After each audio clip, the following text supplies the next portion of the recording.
Amis, welcome back to Family Fan Fiat Masla. Now we are in Fantasy World. നമ്മളിത് നോക്കാൻ പോകുന്നത് ജിനേട്ടൻ്റെ പുതിയ series ആണ് ബീസ്റ്റ് ആൻഡ് ദി ഷെഫ്. ഇതിൽ ജിനേട്ടൻ ഒരു ഷെഫായിട്ടാണ് ഉള്ളത്. ഒബ്വിയസ്ലി ഇതിലെ ഹീറോ വന്നിട്ട് ജിനേട്ടനാണ്. ജിനേട്ടൻ്റെ ക്യാരക്ടർ നെയിം വന്നിട്ട് ജാക്സൺ എന്നാണ്. ജാക്സണിന് ഒരു അമ്മ ഒരു അനിയത്തിയുണ്ട്. അമ്മയുടെ പേര് തെരേസാമ്മ ആൻഡ് അനിയത്തിയുടെ പേര് ജിസു. ആൻഡ് ജാക്സണിന് ഒരു ബെസ്റ്റ് ഫ്രണ്ട് ഉണ്ട്. ബെസ്റ്റ് ഫ്രണ്ടിൻ്റെ പേര് ജൂൺ എന്നാണ്. അത് വേറെ ആരുമല്ല, നമ്മുടെ ആറമ്മാണ്. ഇതിൽ ജിമിൻഷി ഒരു നല്ലൊരു റോൾ പ്ലേ ചെയ്യുന്നുണ്ട്. ജിമിൻഷിയുടെ പേര് അലക്സ് എന്നാണ്. നമ്മുടെ കഥയുടെ ഹീറോയിൻ്റെ പേര് സാറ എന്നാണ്. ഇത്രയൊക്കെയാണ് ഇൻട്രോ. നിങ്ങൾ എല്ലാവരുടെ ക്യാരക്ടർ നെയിം ഓർത്ത് വെച്ചേക്കുക. ഇനി അധികം താമസിക്കാതെ നമുക്ക് നേരെ കഥയിലേക്ക് കടക്കാം. കഥയുടെ തുടക്കത്തിൽ സൂര്യൻ മന്ദം ഉദിച്ചു വരുന്നു. സോളിലെ ഒരു തിരക്കേറിയ സ്ട്രീറ്റ്. ആ സ്ട്രീറ്റിലെ ഒരു വീട്ടിൽ നിന്നും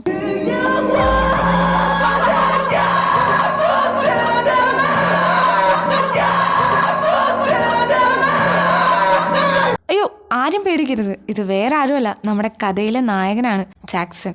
അവൻ പാടുകയാണ് സുഹൃത്തുക്കളെ, അവൻ പാടുകയാണ്. പുള്ളിക്ക് പാട്ട് എന്നും ഒരു വീക്ക്നെസ്സാ. കുക്ക് ചെയ്യാനുള്ള മൂഡ് കിട്ടാൻ വേണ്ടിയാണ് പാട്ട് പാടുന്നത്, അല്ലെങ്കിൽ കേൾക്കുന്നതെന്ന് ആ പറച്ചിൽ എല്ലാ ദിവസവും ഇതേ സമയം ഇവിടെ ഇതുപോലൊരു ഒച്ചപ്പാടും ബഹളവും അത് നിർബന്ധ. ഈ സ്ട്രീറ്റിൽ കഴിയുന്ന എല്ലാവർക്കും അതറിയാം. എന്തിനേറെ പറയുന്നു, ഇതാണ് ഇവിടെ ഉള്ളവരുടെ അലാറം. ഇത് കേട്ടാ ഓരോരുത്തരും രാവിലെ എഴുന്നേക്കുന്നത് തന്നെ. നിങ്ങളിവിടെ പുതുതായതുകൊണ്ടാ ഇതൊന്നും അറിയാൻ പറ്റാത്തത്. വഴിയെല്ലാം മനസ്സിലായിക്കോളും. ആ സ്റ്റേറിൽ കൂടെ എർത്തടിച്ചതുപോലെ ഇറങ്ങി വരുന്നില്ലേ, ദിവനാണ് നുമ്മ നേരത്തെ പറഞ്ഞ ആ നടൻ. ഇവൻ ഈ കാണുന്ന പോലെ ചെറിയ പുള്ളിയൊന്നും അല്ല കേട്ടോ. ഈ കൊറിയയിലെ തന്നെ അല്ലല്ല, ഈ ലോകത്തിലെ തന്നെ വെച്ച് ടോപ്പ് മോസ്റ്റ് ഷെഫ്സിൽ ഒരാളാണ് ജാക്സൺ. World wide chef. ഒരുപാട് വലിയ വലിയ ഹോട്ടൽസിൽ നിന്നും പല നല്ല ഓഫേഴ്സ് വന്നിട്ടും ആരുടെയെങ്കിലും അടിമയായി കിടന്ന് സ്വന്തം ജീവിതം അവസാനിപ്പിക്കാൻ താല്പര്യമില്ലാത്തതുകൊണ്ടും മുതലാളിത്ത വർഗത്തിനോട് പണ്ടേ ഒരു എതിർപ്പുള്ളതുകൊണ്ടും വന്ന എല്ലാ ഓഫേഴ്സും പുറംകാലുകൊണ്ട് തൊഴിച്ചു കളഞ്ഞ് സോളിലെ ഹൃദയഭാഗത്തൊരു നല്ല റെസ്റ്റോറൻറ്റ് റൺ ചെയ്യുകയാണ് ഇപ്പോൾ. തൊഴിലാളികൾക്കിടയിൽ മറ്റൊരു തൊഴിലാളിയായി വർക്ക് ചെയ്ത് നല്ലൊരു ഹാപ്പി ലൈഫാണ് ജാക്സണിന്. ഫാമിലിയെ പറ്റി പറഞ്ഞാൽ അച്ഛനില്ല, ഒരമ്മ ഒരനിയത്തി. അമ്മയുടെ പേര് തെരേസാമ്മ, ഹൗസ് വൈഫാണ്. ഒരു അനിയത്തിയുണ്ട്, ഹൈസ്കൂൾ സ്റ്റുഡൻ്റ് ആണ്. ജിസു എന്നാണ് പേര്. ഒരു സന്തുഷ്ട കുടുംബം. എടാ തെണ്ടി ഏട്ടാ. ഓ, അത്ര സന്തുഷ്ടമൊന്നും അല്ല കേട്ടോ. എടാ ചേട്ടാ, നിന്നോട് എത്ര തവണ ഞാൻ പറഞ്ഞിട്ടുണ്ട് എൻ്റെ ചെവിക്കകത്ത് ആ അലാറം കൊണ്ട് വയ്ക്കില്ലെന്ന്. ഓ, പിന്നെ എൻ്റെ പൊന്നുമോളെ ഞാൻ എങ്ങനെ വിളിക്കണമായിരുന്നു? എത്ര വിളിച്ചു, എന്നിട്ട് വല്ല കൂസലുണ്ടായിരുന്നു. അതുകൊണ്ട് ആ അലാറം എടുത്ത് ചെവിക്കകത്ത് വെച്ചിട്ട് വന്നത്. അതുകൊണ്ടെങ്കിലും നീ നേരത്തെ എഴുന്നേറ്റല്ലോ. എനിക്കെങ്ങും വയ്യ നിന്റെ ക്ലാസ് ടീച്ചറിന്റെ വായിരിക്കുന്നത് കേൾക്കാൻ. അവര് വിളിച്ചെന്നും പരാതിയാ, നീ എന്നും ക്ലാസ്സിൽ ലേറ്റ് ആണെന്നും പറഞ്ഞു. പിന്നെ രാത്രി ഞാൻ എപ്പോഴാ കിടന്നുറങ്ങിയെന്നറിയോ? ഇനി നിനക്ക് എക്സാം കഴിയുന്നവരെ no video games, no smartphones. ഏട്ടാ, നീ ഒരുമാതിരി ബൂർഷ സ്വഭാവം കാണിക്കരുത്. കാണിക്കും. കഴിഞ്ഞ തവണത്തെ നിന്റെ പ്രോഗ്രസ് റിപ്പോർട്ട് കണ്ടപ്പോൾ മുതൽ തുടങ്ങിയതായത്. എന്ത് ബൂർഷ സ്വഭാവം? എന്റെ പൊന്നേട്ടനല്ലേ. അല്ല, എന്തുവാ ഏട്ടാ? നീയല്ലേ നേരത്തെ പറഞ്ഞത് ഞാൻ തെണ്ടിയാണെന്ന്? അയ്യോ, ഞാനത് ചുമ്മാ പറഞ്ഞതാ. ആണോ?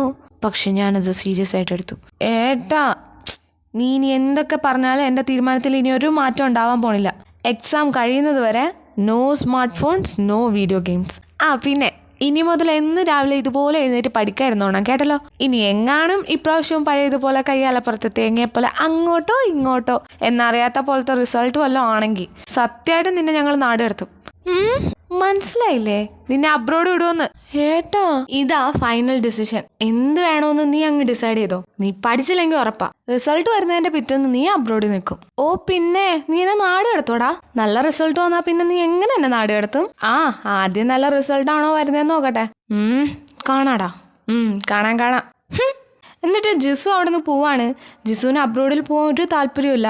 ജാക്സൺ ജിസുവിനെ പേടിപ്പിക്കുന്നതും എക്സാമിൽ നല്ല റിസൾട്ട് വരുത്തിക്കുന്നതും ഇതേ അബ്രോഡ് വിഷയം വെച്ചാണ്. അവിടുന്ന് ജാക്സൺ കിച്ചണിലേക്ക് പോവാണ്. വീട്ടിലെ കുക്കിംഗ് കാര്യങ്ങളെല്ലാം ജാക്സൺ ആണ് ചെയ്യുന്നത്. കാരണം അത് അവന് അത്രയ്ക്ക് ഇഷ്ടമുള്ളൊരു കാര്യമാണ്. അങ്ങനെ ടൈം സ്കിപ്പായി. ഇപ്പോൾ ജാക്സൺ കിച്ചണിൽ നിൽക്കുവാണ്.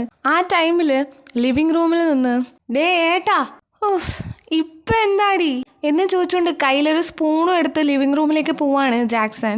എടാ ദുഷ്ടാ, നിന്നോട് എത്ര തവണ പറഞ്ഞിട്ടുണ്ട് എനിക്ക് സ്കൂളിൽ കൊണ്ടുപോകാൻ സ്പെഷ്യൽ ഐറ്റം മാത്രം തന്നാൽ മതിയെന്ന്. പിന്നെ നിനക്ക് വേണ്ടി എന്നും രാവിലെ സ്പെഷ്യൽ ഐറ്റം ഉണ്ടാക്കാൻ പോയി നിന്റെ കെട്ടിയോനെ വിളിച്ചോണ്ട് പാടി.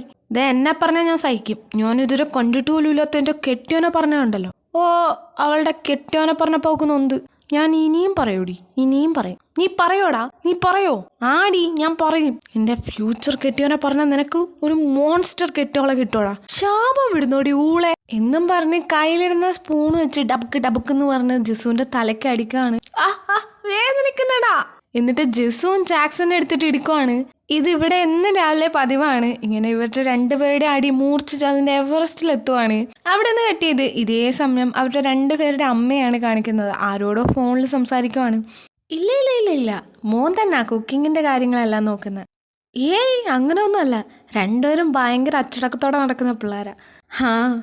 അവരുടെ അച്ഛൻ മരിച്ച ശേഷം അവനല്ലേ അവളെ നോക്കുന്നത്. അതുകൊണ്ട് തന്നെ അവളെ ഇതുവരെ കരയിച്ചിട്ടില്ല. മിസ്സസ് ലീ, എൻ്റെ മക്കളായതുകൊണ്ട് പറയല്ല, ബ്രദർ സിസ്റ്റർ റിലേഷൻഷിപ്പ് ഇത്രയ്ക്കും ഡീപ്പായിട്ടുള്ള ഒരു പിള്ളേരെ ഞാൻ കണ്ടിട്ടുകൂടിയില്ല കേട്ടോ. രണ്ടുപേരും ഇതുവരെ ഒന്നിൻ്റെ പേരിലും തമ്മിൽ തല്ലിയിട്ടേ ഇല്ല. മിസ്സസ് ലീ ഒന്ന് ഹോൾഡ് ചെയ്യണേ, താഴെ നിന്ന് എന്തോ സൗണ്ട് കേൾക്കുന്നുണ്ട്. എന്താന്ന് പോയി ഒന്ന് നോക്കട്ടെ. ഏയ് പിള്ളേർ തമ്മിലുള്ള പ്രശ്നമൊന്നുമല്ല.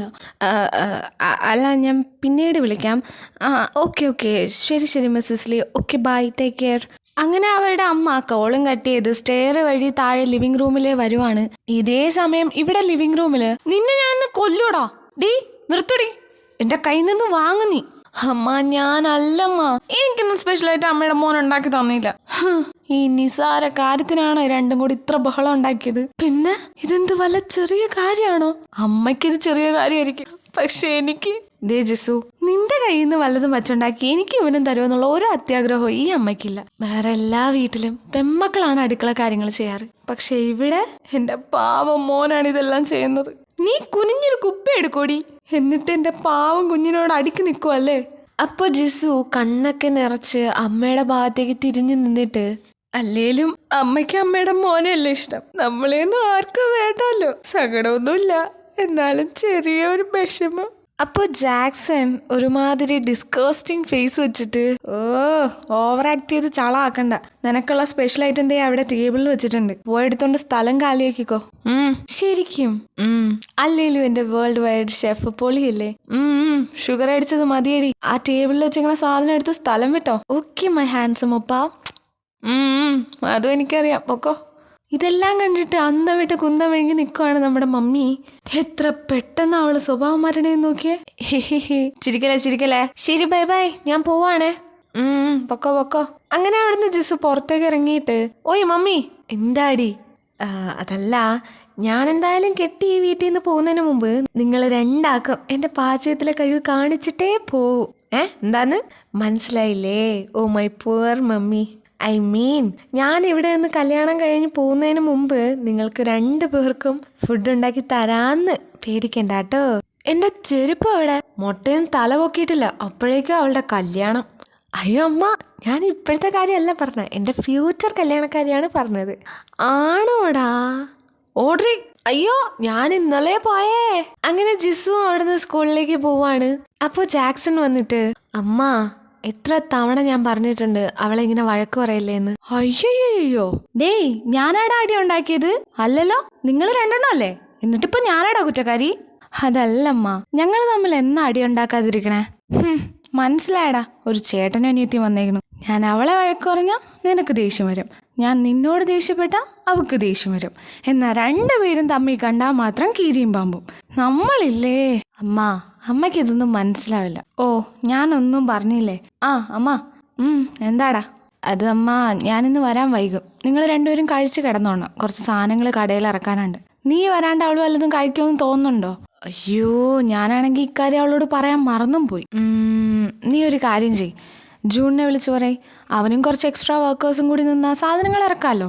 അമ്മയ്ക്കറിയാലോ, ഞാൻ അവരെ എൻ്റെ വർക്കേഴ്സായിട്ടല്ല കാണുന്നത്, മറിച്ച് എൻ്റെ ഫ്രണ്ട്സായിട്ടാ. അവരവിടെ കഷ്ടപ്പെട്ട് പണിയെടുക്കുമ്പോൾ ഞാനിവിടെ വന്ന് കഴിച്ചാൽ എൻ്റെ തൊണ്ടേന്ന് അങ്ങോട്ടൊന്നും ഇറങ്ങൂല. നിങ്ങൾക്ക് ഇപ്പോൾ മനസ്സിലായിട്ടുണ്ടാവും നമ്മുടെ ജാക്സന്റെ ക്യാരക്ടർ എന്താണെന്ന്. ഒരു പാവം ഗ്രീനായ മനുഷ്യൻ, മനസ്സിലായില്ലേ? ഒരു പാവം പച്ചയായ മനുഷ്യനെന്ന്. അപ്പോൾ ജാക്സന്റെ അമ്മ വന്നിട്ട്, ഓ നിന്നോടൊന്നും പറഞ്ഞിട്ട് ഒരു കാര്യമല്ല, നിന്നോടിത് പറയാൻ വന്ന എന്നെ പറഞ്ഞാൽ മതിയല്ലോ. അല്ല, നീ ഇറങ്ങാറായോ? പിന്നെ ഞാൻ ദേ ഇറങ്ങുവാണ്, ഒന്ന് കുളിക്കണം, ഇറങ്ങണം. ടൈം സ്കിപ്പായി. ഇപ്പൊ കാണിക്കുന്നത് ജാക്സൺ കുളിച്ചൊരുങ്ങി അമ്മയോട് ബായ് ഒക്കെ പറഞ്ഞ് അവിടുന്ന് റെസ്റ്റോറൻറ്റിലേക്ക് പോവുകയാണ്. പോകുന്ന വഴിക്ക് വെച്ച് ഇന്നൊരു കുഞ്ഞു ആവയെ കാണും. അവൾക്കെന്നും സ്പെഷ്യലായിട്ടുള്ള ഹാൻഡ് മെയ്ഡ് ചോക്ലേറ്റ്സും കൊണ്ടാണ് പോവാറ്. അവർ രണ്ടുപേരും നല്ല കൂട്ടാണ്. ജാക്സൺ എത്ര ബിസി ആണെങ്കിൽ പോലും ആ കുഞ്ഞു ആവയെ കാണാതെ പോവാറേ ഇല്ല. അങ്ങനെ അതും കഴിഞ്ഞ് നേരെ അവിടുന്ന് റെസ്റ്റോറൻറ്റിലേക്ക് പോവുകയാണ്. അവിടെ റെസ്റ്റോറൻറ്റിലെ എൻട്രൻസിൽ തന്നെ ഒരാൾ ജാക്സനെ വെയിറ്റ് ചെയ്ത് നിൽപ്പുണ്ട്. അത് വേറെ ആരുമല്ല, നമ്മുടെ ജൂണാണ്. ജൂൺ ജാക്സന്റെ ഏറ്റവും അടുത്ത ഫ്രണ്ടാണ്. കസിൻസ് ആയതുകൊണ്ട് തന്നെ അവർക്ക് ഓർമ്മ വെച്ച കാലം മുതലേ അവർ ബെസ്റ്റ് ഫ്രണ്ട്സ് ആണ്. അപ്പൊ ജൂൺ വന്നിട്ട്, എടാ ആ ഐറ്റംസ് ഇറക്കാനുള്ളത് ഇന്നാണ്. ആടാ ഓർമ്മയുണ്ട്. എടാ ജാക്സാ, അതായത് എടാ വെയിറ്റ് ഐറ്റംസ് ഇറക്കുന്ന കാര്യമല്ല, ഞങ്ങൾ നോക്കിക്കൊള്ളാം, എന്നത്തെയും പോലെ നിൽക്കണ്ട, ജിസു അവിടെ കാത്തിരിക്കും എന്നൊക്കെയല്ലേ പറയാൻ പോണേ. എനിക്കറിയാം, അമ്മ നിന്നെ വിളിച്ചിട്ടുണ്ടായിരുന്നല്ലേ എന്നും പറഞ്ഞ് ജാക്സൺ റെസ്റ്റോറന്റിന് അകത്തേക്ക് കയറി പോവാണ്. ഇതേ സമയം ജൂണ്, എടാ പറയട്ടടാ, ഞാനൊന്ന് പറയട്ടേന്ന്. നീ ഒന്നും പറയണ്ട, ഞാൻ ജിസുവിനെ വിളിച്ച് പറഞ്ഞോളാം. ഇതും പറഞ്ഞ് ജാക്സൺ അവിടെ നിന്ന് അകത്തേക്ക് കയറി പോവാണ്. ദൈവമേ, ഇവനെ വെച്ച് ഞാൻ എന്താ ചെയ്യാ? അയ്യോ ആന്റി. എന്നിട്ട് നേരെ ഫോൺ എടുത്ത് തെരേസാമ്മയെ വിളിക്കുവാണ്. Hello aunty. ഇല്ല, അവൻ സമ്മതിച്ചില്ല, എന്നൊന്നും പറയാൻ പോലും സമ്മതിച്ചില്ല. ജിസുവിനെ അവൻ വിളിച്ച് പറഞ്ഞോളാന്നാ പറഞ്ഞത്. Anti okay. ടൈം വീണ്ടും സ്കിപ്പായി. അവിടെ വർക്ക് ചെയ്യുന്നൊരു പ്രായമായ മനുഷ്യൻ അങ്ങോട്ടേക്ക് വരുവാണ്. ജോസഫ് എന്നാണ് പേര്. എല്ലാവരും ആ മനുഷ്യനെ ജോസഫ് ഏട്ടൻ എന്നാണ് വിളിക്കാറ്, കാരണം നല്ല പ്രായമുള്ള മനുഷ്യനാണ്. ജാക്സൺ ജോസഫ് ഏട്ടനെ കണ്ട് അവിടേക്ക് പോവാണ്. ജോസഫ് ഏട്ടാ, എന്താ ഇവിടെ? ഞാൻ പറഞ്ഞതല്ലേ വയ്യായ്മയൊക്കെ കുറഞ്ഞിട്ട് റെസ്റ്റോറൻറ്റിലേക്ക് വന്നാൽ മതിയെന്ന്. എനിക്കിപ്പോൾ ഒരു കുഴപ്പമില്ല, നിങ്ങൾ വെറുതെ എന്നെ അസുഖക്കാരനാക്കണ്ട. വീട്ടിലിരുന്നിട്ട് ഒരു മനസുഖമില്ല മോനെ, അതാ ഞാനിങ്ങ് പോന്നെ. എന്തു പറ്റി? അലക്സിന്റെ ജോലിയൊന്നും ശരിയായല്ലേ? ഇതുവരെ ഒന്നും ആയില്ല. എടാ മോനെ, ഞാനൊരു കാര്യം ചോദിച്ചാ നീ ദേഷ്യപ്പെടില്ലല്ലോ? അപ്പൊ ജൂൺ എവിടെന്നോ വന്നിട്ട് അതെല്ലാം ചോദ്യം പോലെ ഇരിക്കും. നീ എവിടെന്നാടാ ഇപ്പൊ പൊട്ടിമുളച്ചത്? അതിനിവിടെ പ്രസക്തിയില്ല. ഞാനൊരു തുണി എടുക്കാത്ത സത്യം പറഞ്ഞതല്ലേ. ഓള വർത്താനം അല്ലാണ്ട് പറയില്ല. അയ്യോ അതല്ല, നിനക്ക് ദേഷ്യം വരുന്ന രീതിയിലുള്ള ക്വസ്റ്റ്യൻ ആണെങ്കിലാ ഒന്നും മിണ്ടാണ്ടിരിക്കടാ. ഏട്ടൻ ചോദിക്ക്. അത് മോനെ, അലക്സിന് കൂടി ഇവിടെ ഒരു ജോലി കൊടുക്കാൻ പറ്റുമോന്നറിയാൻ. ജോസഫേട്ടൻ പറഞ്ഞുകൊണ്ടിരുന്ന കാര്യം ഒന്ന് കംപ്ലീറ്റ് ആക്കാൻ സമ്മതിക്കാതെ ജാക്സൺ ഇടയിൽ കയറി സംസാരിക്കുവാണ്. അതേട്ടാ, ഇവിടെ ജോലിക്ക് ആളെയൊക്കെ വേണം, പക്ഷെ അലക്സ് ഇവിടെ ജോലിക്ക് വേണ്ട. അയ്യോ മോനെ, അവനൊരു പ്രശ്നം ഉണ്ടാക്കാതെ ഞാൻ നോക്കിക്കോളാം, അവൻ പെട്ടെന്നെല്ലാം പഠിച്ചോളും. അതൊന്നും അല്ല ഏട്ടാ, അവനവൻ്റെ പഠിത്തത്തിനനുസരിച്ച് വേണം ഒരു ജോലി കിട്ടാൻ. ഈ ഇടയ്ക്കൊരു ജോലിക്ക് ഇൻ്റർവ്യൂവിന് പോകുന്ന കാര്യം പറഞ്ഞിട്ടുണ്ടായിരുന്നല്ലോ, എന്നിട്ട് എന്തായി? ആ ഇൻ്റർവ്യൂവിന് അവന് പോകാൻ പറ്റിയില്ല. ഞാൻ കാരണം. എനിക്കപ്പോൾ വയ്യാണ്ടല്ലോ, അപ്പോൾ എൻ്റെ മോനല്ലേ എന്നെ നോക്കിയത്. അവനങ്ങനെ ആ ഒരു അവസരം നഷ്ടമായി.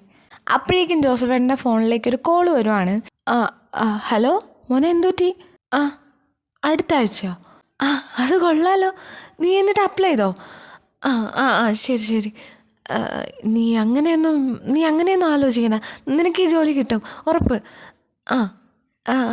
ശരിയാടാ, ഞാനിതൊന്ന് ജാക്സനോടൊന്ന് പറയട്ടെ. ഓക്കെ. എന്തു പറ്റി ചേട്ടാ? അലക്സ വിളിച്ചിരുന്നത്. അവൻ അടുത്ത ആഴ്ച ഒരു ഇൻ്റർവ്യൂ ഉണ്ടെന്ന്. അവനതിന് ആപ്ലിക്കേഷൻ ഇട്ടോ? അവൻ ഇതേ ഇപ്പം ഇട്ടതേ ഉള്ളൂന്ന്. ഇപ്പം എല്ലാം ഓൺലൈനിലാണല്ലോ. അതെ അല്ലേ? പറയുമ്പോലെ നിനക്ക് ഫോണേ ഇല്ലല്ലോ. അത് വീട്. ഇപ്പോൾ അവൻ എന്താ പറഞ്ഞേ? ഇപ്പോൾ ജോസഫേട്ടൻ്റെ സന്തോഷം അങ്ങനെ ഫെയ്ഡ് ആവുകയാണ്. അത് ശ്രദ്ധിച്ച ജാക്സൺ, എന്തു പറ്റിയേട്ടാ? പെട്ടെന്ന് സങ്കടമായല്ലോ. അത് കിട്ടിയില്ലെങ്കിൽ പിന്നെ അവനൊന്നിനും പോകുന്നില്ല എന്നാ പറഞ്ഞത്. ഇവിടെ ജോലിക്ക് വന്നോളാന്ന്. ഒന്നാലോചിച്ചപ്പോൾ എനിക്കും അത് ശരിയായിട്ടാ തോന്നിയത്. അതിന് കിട്ടാതിരുന്നാലല്ലേ അവന് ഈ ജോലി കിട്ടും, 100% ഉറപ്പ്. നല്ല കോൺഫിഡൻ്റ് ആയി പോയി അറ്റൻഡ് ചെയ്യാൻ പറയേട്ടാ. അല്ലേ വേണ്ട, ഞാൻ തന്നെ അലക്സിനെ വിളിച്ച് സംസാരിച്ചോളാം. ശരി മോനെ, എന്നാൽ ഞാൻ ജോലിക്ക് കയറട്ടെ. ഏട്ടന് ഒരു ജോലിയും ചെയ്യണ്ട, അവിടെ ഇരുന്നാൽ മതി, മനസ്സിലായല്ലോ? ശരിടാ. എന്നിട്ട് ജോസഫേട്ടൻ അവിടെ നിന്ന് പോവാണ്. അപ്പോൾ ജാക്സൺ നേരെ ചെന്ന് റെസ്റ്റോറൻറ്റിലുള്ള ലാൻഡ് ഫോണിൽ നിന്ന് അലക്സിനെ വിളിക്കുവാണ്. ഹലോ അലക്സേ, നീ ഫ്രീ ആണോടാ? അല്ല, ഞാൻ ഇൻ്റർവ്യൂവിൻ്റെ കാര്യങ്ങളൊക്കെ അന്വേഷിക്കാൻ വേണ്ടി വിളിച്ചതാ. നീ ഇപ്പോൾ അതിനു വേണ്ടിയുള്ള പ്രിപ്പറേഷനിലാണെങ്കിലോ, അതുകൊണ്ടാണ് ഞാൻ ചോദിച്ചത് ഫ്രീ ആണോന്ന്. നീ എന്തോ അപ്പനോട് പറയുന്ന കേട്ടല്ലോ, നീ അത് കഴിഞ്ഞിട്ട് ഇവിടെ വന്ന് ജോലിക്ക് ഇന്നോളാന്നോ അങ്ങനെ എന്തോ. നിനക്ക് ആദ്യം കിട്ടൂല എന്ന് നീ വിചാരിക്കുന്നത് ആദ്യം നിർത്ത്. നിനക്ക് കിട്ടും. നിനക്ക് കിട്ടിയില്ലെങ്കിൽ പിന്നെ വേറെ ആർക്കാടാ കിട്ടാൻ പോണേ? മര്യാദയ്ക്ക് പോയി നന്നായിട്ട് അറ്റൻഡ് ചെയ്തോണം. എൻ്റെ കൊച്ചവിടെ എത്തിയെന്ന് പറയാനുള്ള എനിക്ക് കേട്ടല്ലോ. ശരി. എന്നെ കൂടെ ഒന്നും പറയരുത്. അതിന് ശേഷമുള്ള കാര്യമല്ലേ, അത് നീ ഇപ്പോഴും ആലോചിക്കേണ്ട, അത് നമുക്ക് അപ്പോഴും പ്ലാൻ ചെയ്യാം. ഓക്കെ? ശരിയടാ. അങ്ങനെ നന്നായിട്ട് ജാക്സൺ അലക്സിനെ നന്നായിട്ട് മോട്ടിവേറ്റ് ചെയ്തെടുക്കുകയാണ്. To be continued. അടുത്ത നല്ലൊരു FFI വരുന്നവരേക്കും ബൈ.